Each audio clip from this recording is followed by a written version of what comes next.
Please join me in reciting the Pledge of Allegiance. I Pledge allegiance to the flag of the United States of America and to the republic for which it stands, one nation, under God, indivisible, with liberty and justice for all. Please remain standing as Noel McWilliams and Rob Thorson come to sing our national anthem.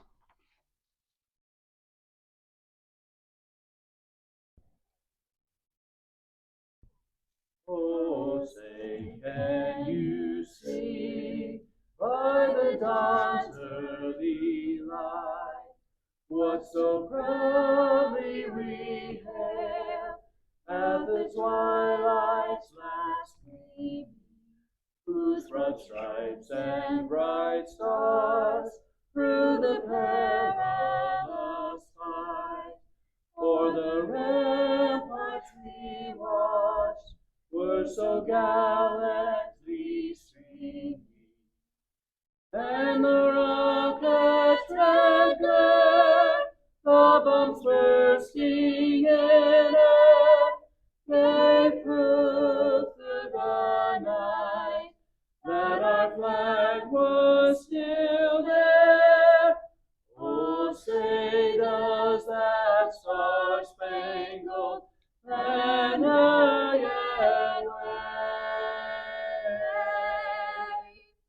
o'er the land of the free and the home of the brave?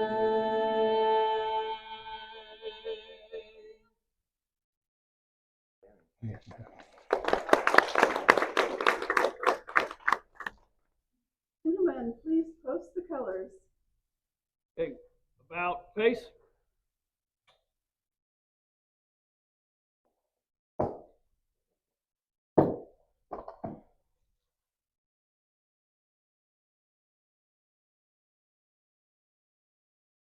Right face. One time march. Forward march.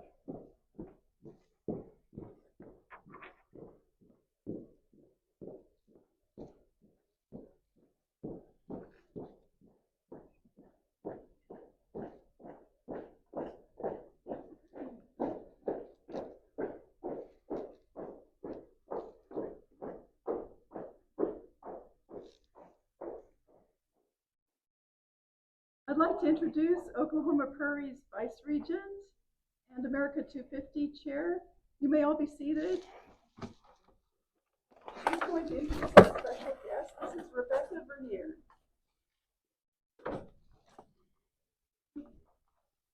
Today we have several very special guests with us.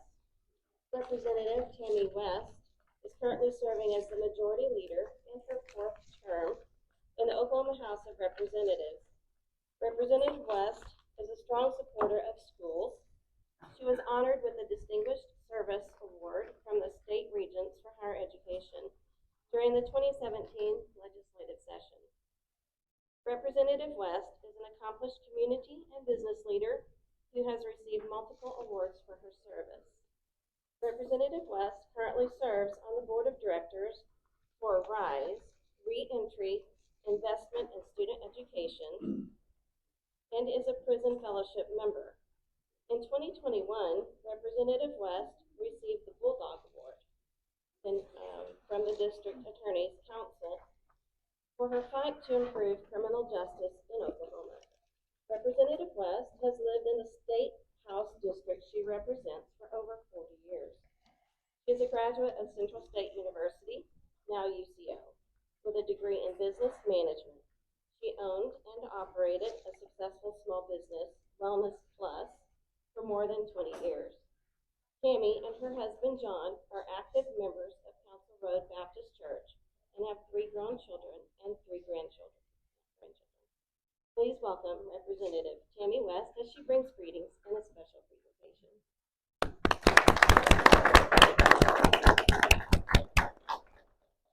Thank you for that lovely introduction.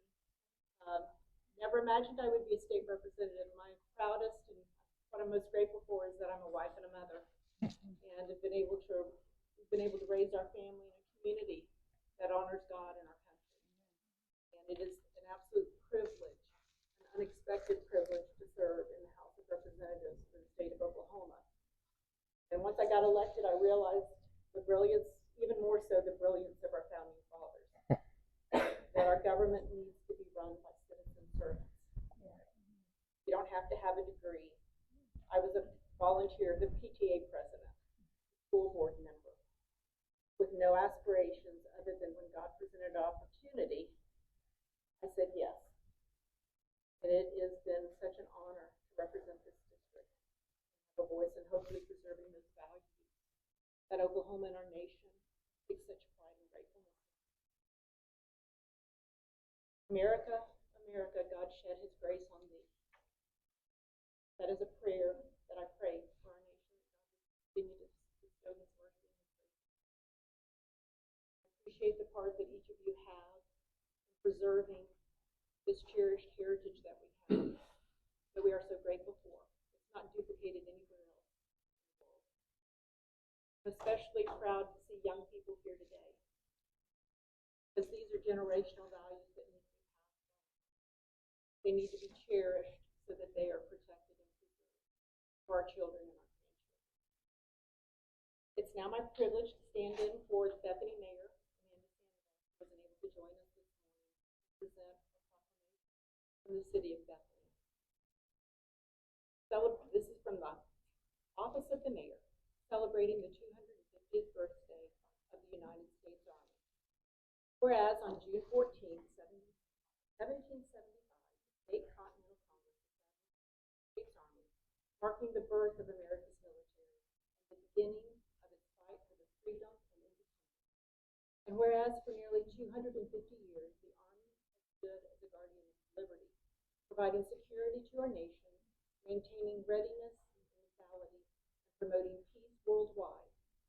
And whereas the courage, dedication, and sacrifice of Army soldiers, veterans, and their families has ensured the safety and the prosperity of our nation and the freedoms we cherish. And whereas the United States Army remains steadfast in its mission to serve and defend, building strong ties with local communities and fostering partnerships that strengthen the fabric of our great nation. And whereas the city of Bethany, Oklahoma, recognizes the Army's pivotal role in shaping our nation's history, security, and freedom. Now therefore I, Amanda Sandoval, Mayor of Bethany, do hereby proclaim June 14, 2025 as the United States Army Day in the city of Bethany, Oklahoma, and urge all of our citizens to observe this day with appropriate programs, ceremonies, and activities. Let me just close by saying that if it were not for the people who formed the Army in 1775, may God bless you. Thank you again for including me in this morning's prayer.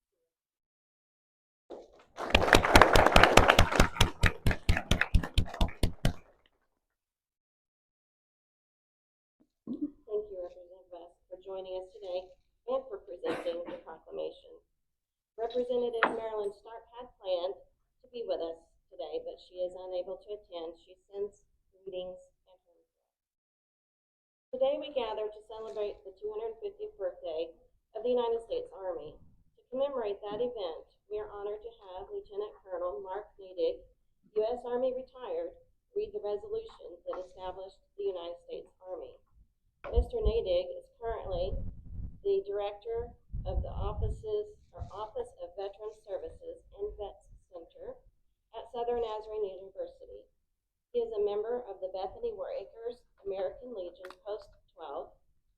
SNU's Veterans Educational Transition Success Center serves veterans, military-affiliated students, and family members who are enrolled at SNU to assist with their education benefits, integration at the university, and career transitions. Prior to his SNU career, Mark retired as a military officer after 24 years of service in the United States Army. He was commissioned in 1993 upon graduation from the Virginia Military Institute. During his Army career, Mark's operational and training deployments included Guantanamo Bay, Cuba, Bosnia-Herzegovina, Kuwait, Iraq, Afghanistan, Korea, Japan, and India. Mark is from Saline, Michigan, and is married to Gwendolyn Natick, formerly of El Dorado, Oklahoma. And blessed with 2 adult children, Mark and Gwendolyn currently reside in Piedmont, Oklahoma. Please welcome Mr. Mark Natick.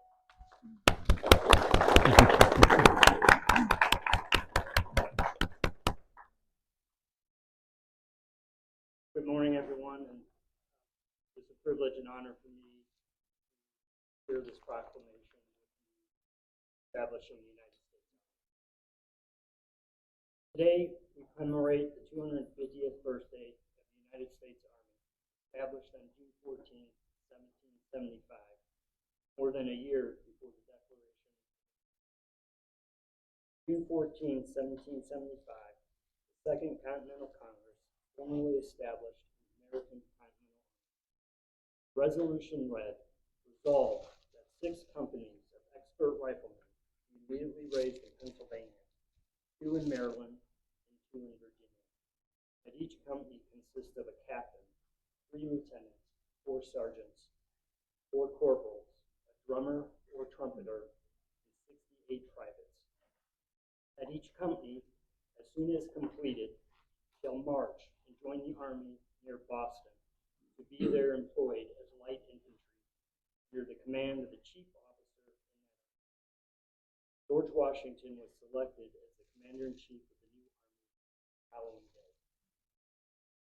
The infantry branch was the first branch formed, followed a few days later with the Adjutant General's Corps, the Corps of Engineers, the Finance Corps, and the Quartermaster Corps.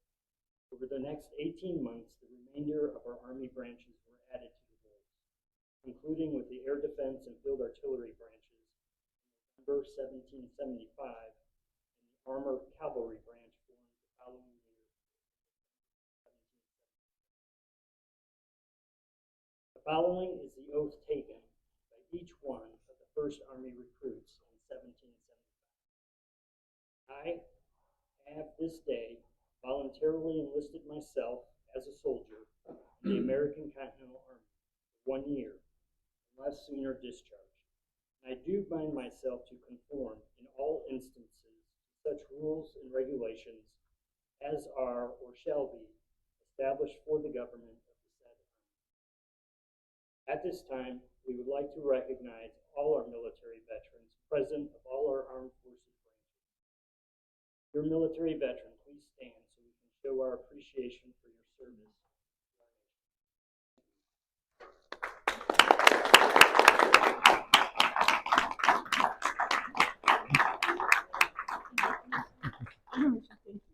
We have, the military has a habit of giving what they call challenge coins, and these are special Minutemen challenge coins that we are giving them to them.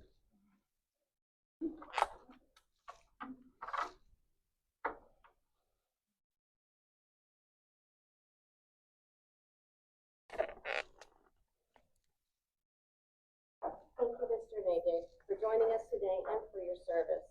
Oklahoma Prairie's commemorative event chair, Beverly Rupert, will now introduce a guest who has a special presentation. Beverly? You ready?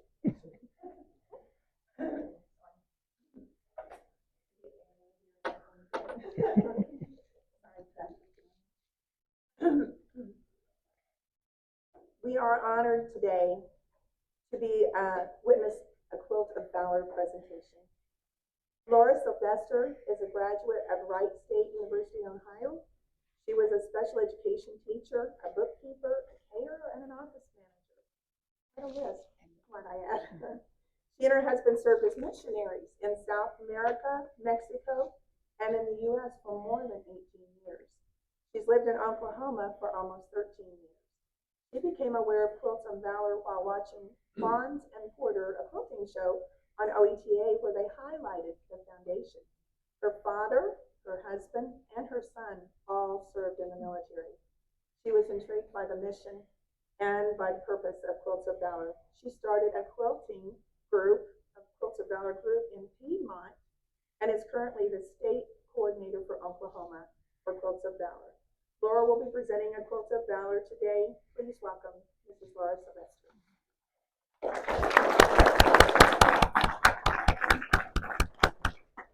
It is a privilege and an honor to be with you all today. I love Quilts of Valor. I love the purpose of it.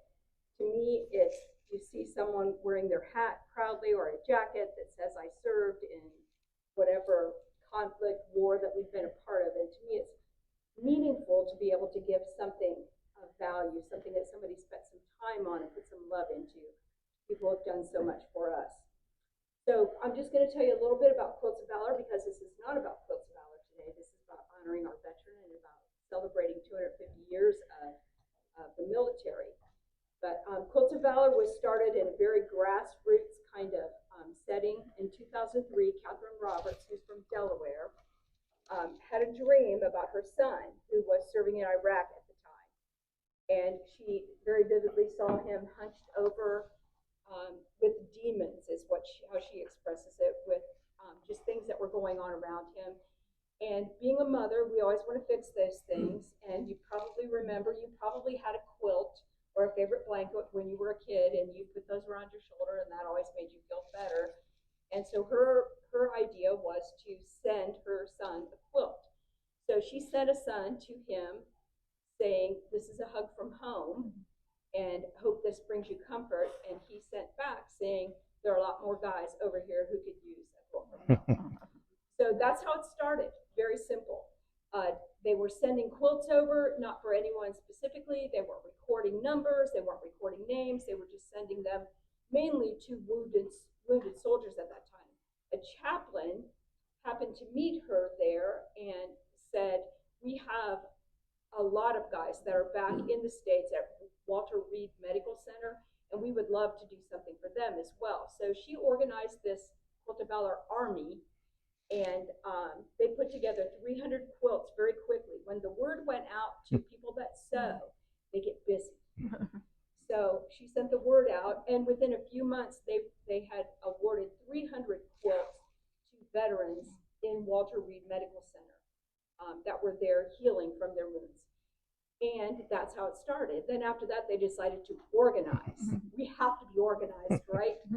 So they started organizing, and there's a process, which this is kind of a commercial, but if you know someone who's been in the military or who is currently serving, the lofty goal of Quilts of Valor is to cover every military serviceman or woman, whether serving now or a veteran, which I looked on Veterans Affairs, there's over 2 million. So I've got a lot more piecing to do.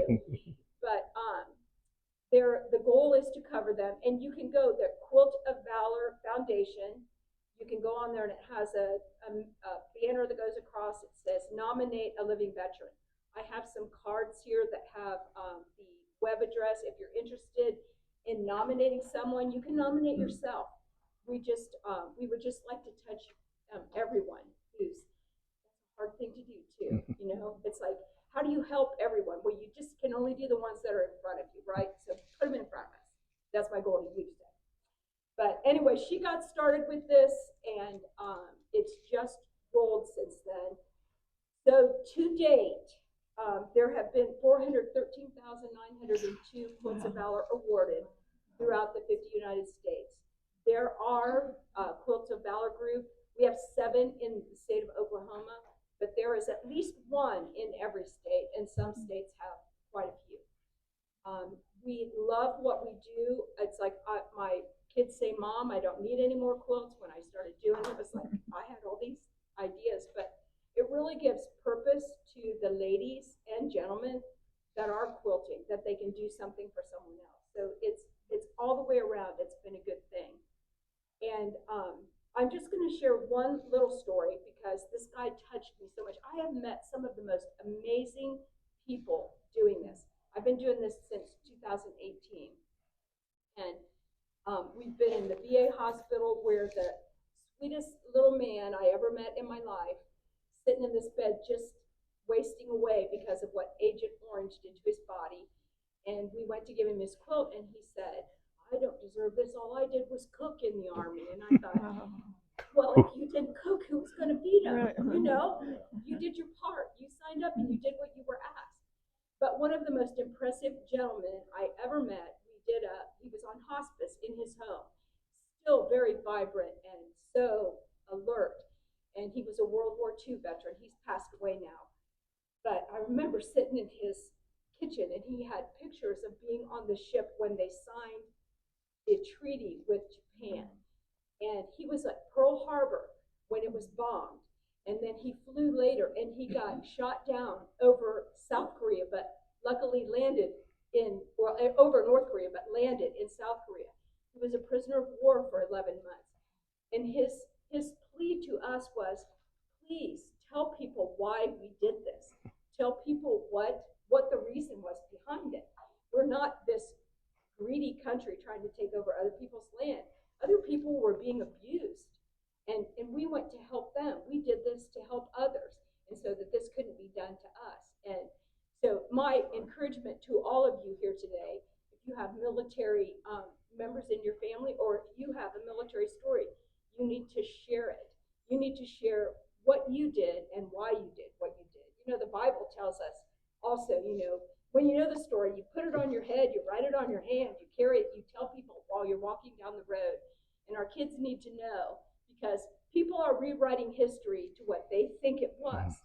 And it's not the same story that I've been told. And so I'm going to encourage you today to tell your story. And we're going to give Richard his opportunity to do that today. I'm going to ask you to come forward. I think this is Major Richard Sackett. I think it's interesting that he's a major and his wife's Marjorie. I thought that was interesting. And I think, are you going to get maybe the floor for us? So he's going to talk to us. So I just am going to give just a little brief bio. You can go ahead and get that if you want. So he enlisted during the Vietnam era, which is admirable, I think, in itself, because so many others were drafted. But he served in the Republic of South Vietnam with the 498th Medical Company Medevac Air Ambulance as a medic and a crew chief on Huey helicopters. Now, I've seen some movies with those helicopters in them, and every time I heard that for months afterwards, that just it was emotional. Then he enlisted. He took a few years off to recoup. And then he attended officer candidate school and pilot training school and was flying Huey helicopters. He transferred to the Oklahoma Army Reserves and retired in 2006 as a major from the Oklahoma Army Reserves. His special duty tours he was with the Commander-in-Chief Pacific Fleet in Hawaii as an aviation liaison officer, counterterrorism surveillance officer, and logistics officer. And I just want to say thank you for your service. And it's a pleasure to know you. Thank you. Thank you.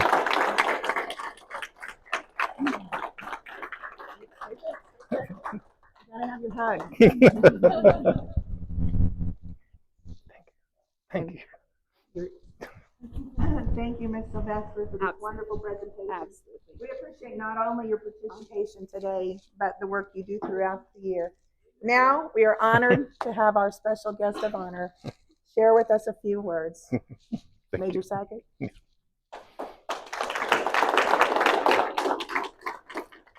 Well, I've got to start off by saying I'm very humbled, and I count it a privilege to be able to tell my story. As was stated, I was a senior in high school in 1963. I didn't know what I wanted to do when I grew up. It just so happened that during my Christmas vacation, I had an uncle. Every year we would get together at my grandparents' house for Christmas.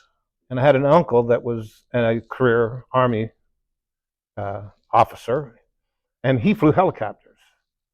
When he came home for our vacation, his vacation, he asked me what was I going to do when I got out of school. I said, well, I just really don't know. In those days, if you weren't on the draft program and have it like a 4Y, which is they would take the blind, crippled, and crazy before they would take you. You couldn't get a good job. And I was from a small town in northwest Oklahoma, and so the jobs were very few and far between there anyway. So he said, I'll tell you what. He said, helicopters are a thing of the future. And I said, hella what? He says, helicopters, because they weren't even they weren't that popular in 1963, 64. And so he says, you might want to give that a thought. And so I said, okay, I'll think about it. He says, yeah, I know you'll think about it. Anyway, got back into school. I was going along. About the middle of April, I decided that maybe I better think about that because I couldn't get a job. I was working in a service station, and future in a service station in Northwest Oklahoma isn't really all that good. So I got a hold of the recruiter, went and took my tests and all that. And one thing stuck in the back of my mind. He says, whatever you do, make sure you get a guarantee for helicopters. That way, if they give you anything else, then you can say, you can either take it or you can say, time out, guarantee, I'm going home.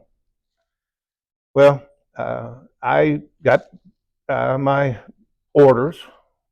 And of course, they'd only give you orders for one place at a time. So I went, got my orders, and then my basic training was in Fort Polk, Louisiana. 1964 was a very hot year, and the buildup was starting because Vietnam actually had been going on forever. The French were in there, then the French were defeated for all intents and purposes. They left. America started in the late 50s sending advisors in to Vietnam. Well, President Johnson decided that we was going to do more than advising because we were going nowhere. So that's when the conflict, I call it conflict, it was actually declared a war, when it actually started. So I got my basic training out of the way, and my next orders came about 2 weeks before I got out of basic training. Fort Rucker, Alabama, helicopter training.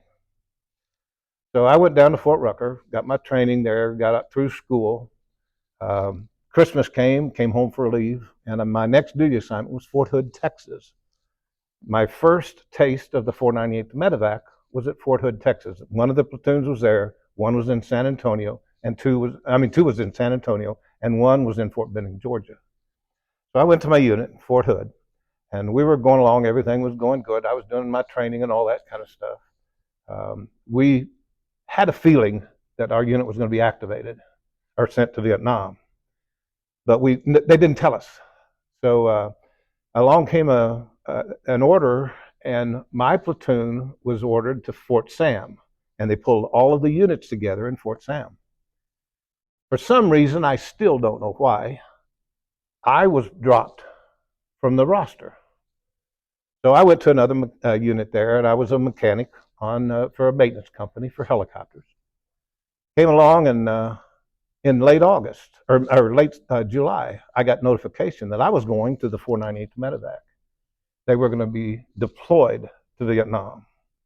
In August of 1965, my unit went to South Vietnam, and I was a mechanic crew chief on a Medevac helicopter.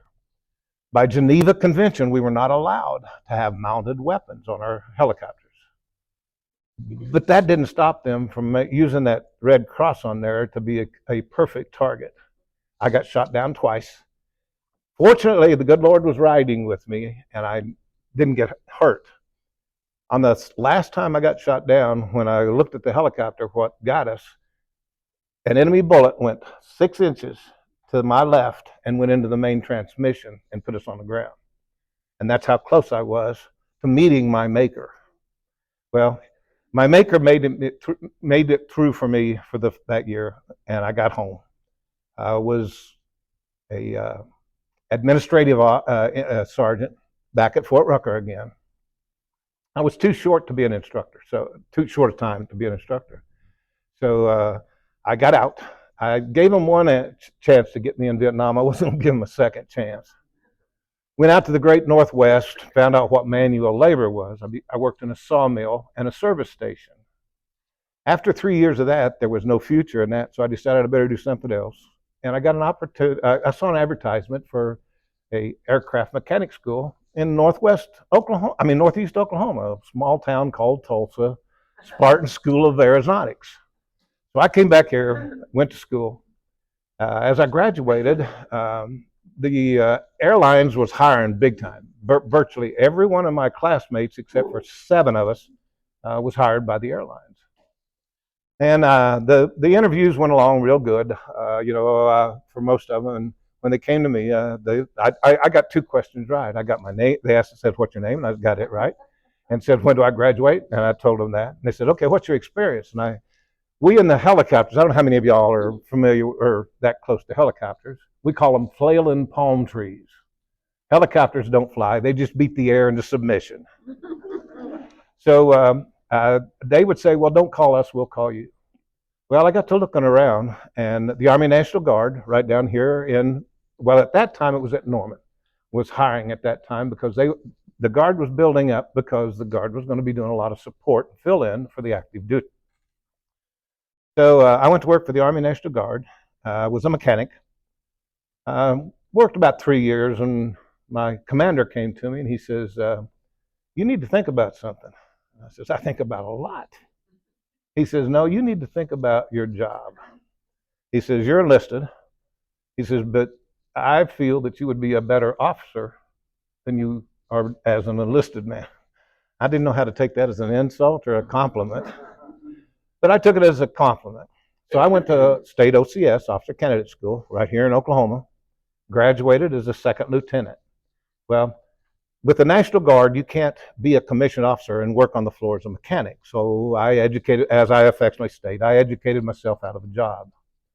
Well, while I was in mechanic school, I got my private pilot certificate for airplanes. I continued my training on the GI Bill while I was working as a mechanic down at Norman, Oklahoma. I got my commercial multi-engine instrument airplane certificate. So I had my mechanic certificate and I could fly, so I could do whichever looked the best at the time.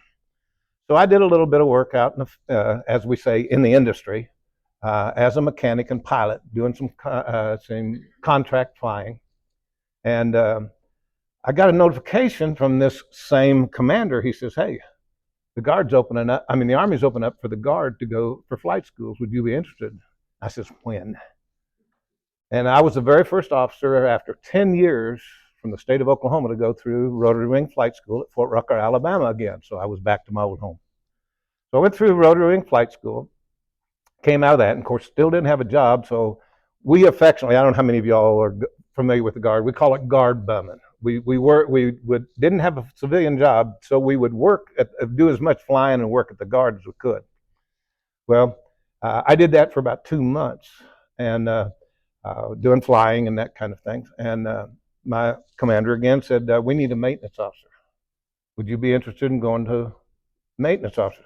So I said, "Okay." So I went to Fort Eustis, Virginia, and became a maintenance officer. So by the experience I had working on them, I felt I was more comfortable being a maintenance officer than most of them because I knew how those things all worked. So I was a maintenance officer for a while, and then they came back and said, "Well, we need you to be an instructor pilot so you can instruct others." So I went back to Fort Rucker again and went through the IP course, instructor pilot course. Well, as things rolled along, that was all well and good, but I still didn't have a job. So the reserves opened up, and I got an opportunity to hire into the reserves as a mechanic. And the reserves is federally funded, Guard is state funded. So I went to the reserves, and the beauty of the reserves was we were wearing civilian clothes, so I could be a mechanic on the floor and still be a commissioned officer.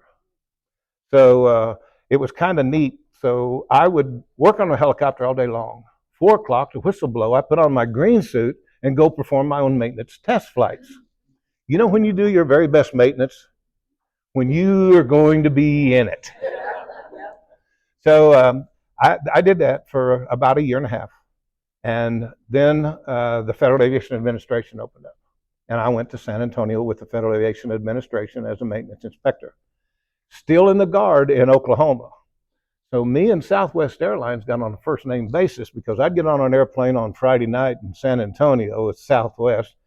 one stop in Dallas and into Oklahoma City, and I do my weekend drills. Well, that kind of fell through because anything that works good for you with the civilian aviation, the airlines, they're going to change it.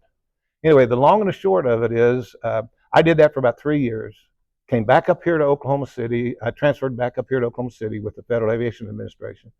Spent my rest of my active Guard tour there at with the Guard and Reserve. Well, during the time I was here, I got an opportunity to go back to Fort Worth, Texas, for a special job. And while I was there, I got a call from St. Louis, which is the program folks for the Army. And they said, would you be interested in it was called at that time IMA, Inactive Manning IMR, I'm sorry, IMA, Inactive Manning Assignment. And what it is, it's basically a civilian or military train that would fill in a unique position that they didn't need somebody in all the time with the military. So I said, okay, what is it? And they said, Aviation Liaison Officer. And I said, okay, well, I'm aviation, and I guess I can liaison officer with about as the best of them. So they said, and I said, okay, next question, where is it? And he says, well, it's on Oahu in Hawaii. And I said, hold on, did I hear you right? And they said, yes.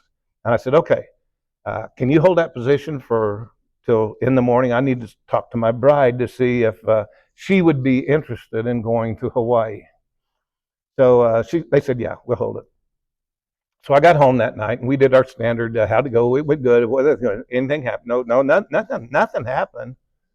And I said, oh, by the way, I did get a call from the Army. And, of course, her first thought was, okay, they're activating me again. A commissioned officer, quote, unquote, never really retires. They can be called back at any time. I could be called back today. I don't think they want me. I'm about over the hill now. But anyway, so she said, what is it? And I told her it's Aviation Liaison Officer.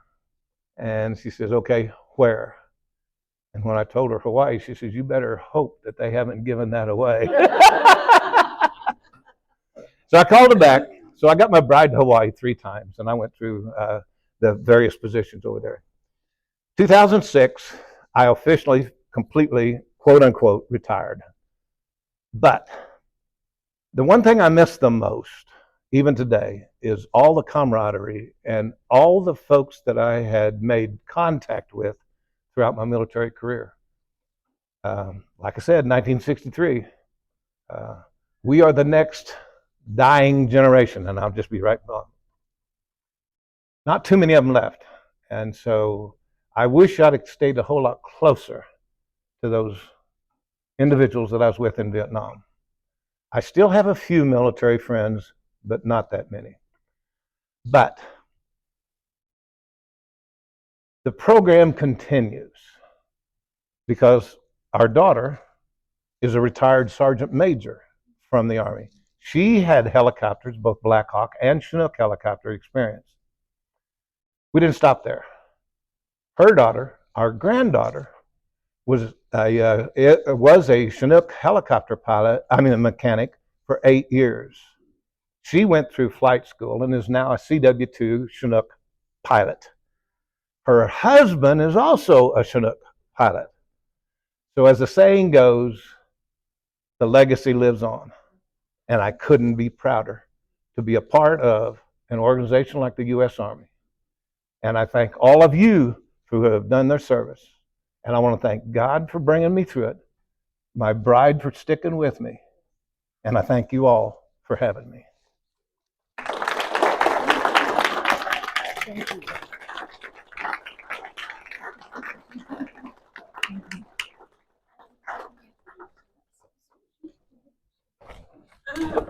Major Sackett, we appreciate you sharing from your heart. Thank you. And thank you for your time today and for your service for 40 years? 28. 28 Yeah. years. Yeah. And now we're honored to hear, and I just didn't get an actual introduction earlier from our regent for the Oklahoma Prairies chapter of the DAR. I'm sorry, I woke up and couldn't speak this morning, so this is good. Is Angela Navarre, and she happens to also be the chairman of the United States Flag Committee for RDAR as well. So she will conclude the rest of our presentation. Thank you.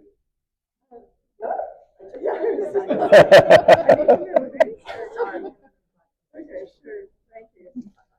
Yes, we want to recognize some of the people who have flown the flag at their business for a number of years. So we're presenting two National Society of the Daughters of American Revolution Flag Committee Certificate Awards. Would Deputy Fire Chief Matt Biswell please come forward? He didn't come, he sent somebody else. Ah. So I don't know. Okay, his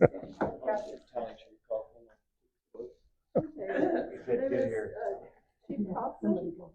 Oh, great, okay. Thank you. I would like to read the inscription of the certificates. They're right over there. Okay, good, okay. No, I'll get it, sir. Okay. All right. Presented to Bethany Fire Department for proper use, correct display, and patriotic presentation of the flag of the United States of America, June 14th, 2025. It's signed by our National Chair and the President General. Thank you for honoring our flag.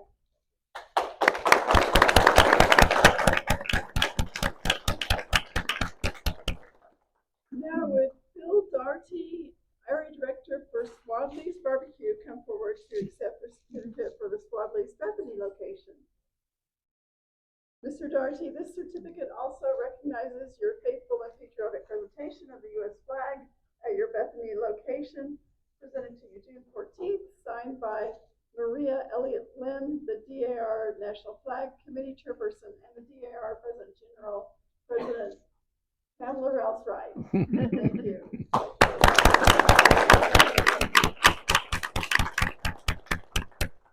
Our final presentation is a flag retirement ceremony. I'm assisted by the Oklahoma Prairies Chaplain, Glenda Lee, and the Eagle Chapter Order of the Year Scouts, Noah Hall and Tyler Oranger. Glenda, would you please come up? Thank you. I really appreciate everyone attending our ceremonies this June 14th. Today, we honor the symbol of our American freedom, the American flag, as we retire her from duty. As long as Americans cherish liberty, the Stars and Stripes shall continue to be the enduring banner of the United States of America. Look at her with renewed allegiance. Honor her, respect her, and defend her. Please bow your head. Lord, we thank you for our country, its flag, and the liberty for which it stands. We humbly ask you to watch over our service members now serving under our flag. We commit these flags, worn out in worthy service, to a clean and purging flame. As they yield their substance to the fire, may thy holy light spread over us, bring warmth to our prisoners of war, provide a beacon for our missing in action to return, and bring renewed devotion to God, home, and country. Amen. Amen. The United States Flag Code, Section 8K stipulates when the U.S. flag is in such condition that it is no longer a fitting emblem for display, it should be destroyed in a dignified way, preferably by burning. These flags of our country have been determined to be no longer serviceable. They've reached their present state in a proper service of respect, tribute, and in the memory of all who have served America. What we are about to do is evidence of our utmost respect and undying honor for the flag. Scouts, would you please respectfully place the flags on the symbolic fire? The Stars and Stripes Forever is played to recognize that the flags retired here have been replaced by new flags. The new flags will someday be replaced themselves in a cycle that will never end as long as Americans cherish liberty more than life itself. And now I will ask our chaplain, our state chaplain, Catherine D'Alessandro, to give the benediction.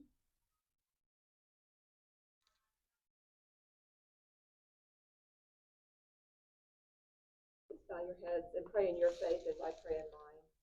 Heavenly Father, we thank you for allowing us to gather today to retire these flags who have served our country well.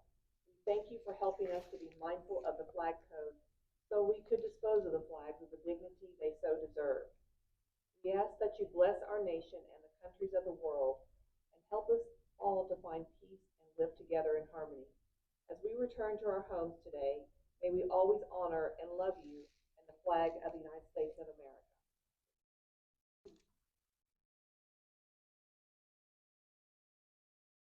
Ladies and gentlemen. Oh, sorry. Okay.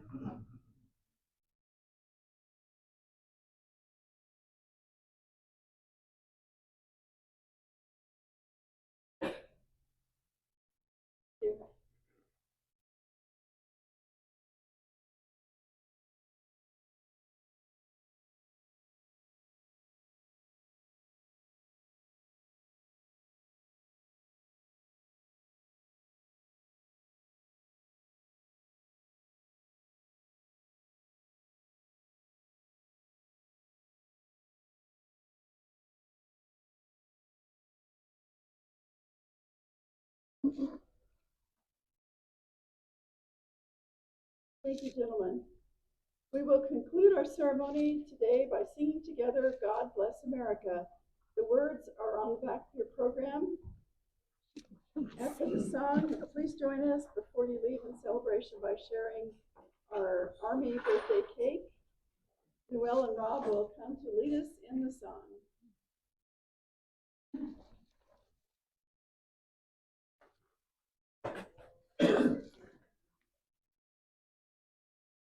God bless America, land that I love. Stand beside her and guide her through the night with a light from above.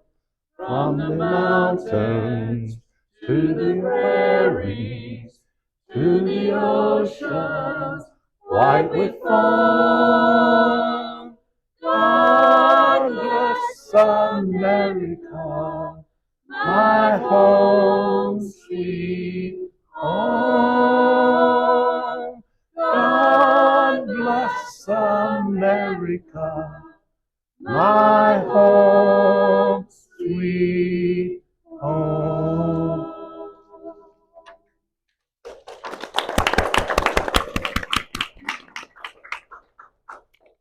Thank you all for attending. Please join us for some cake.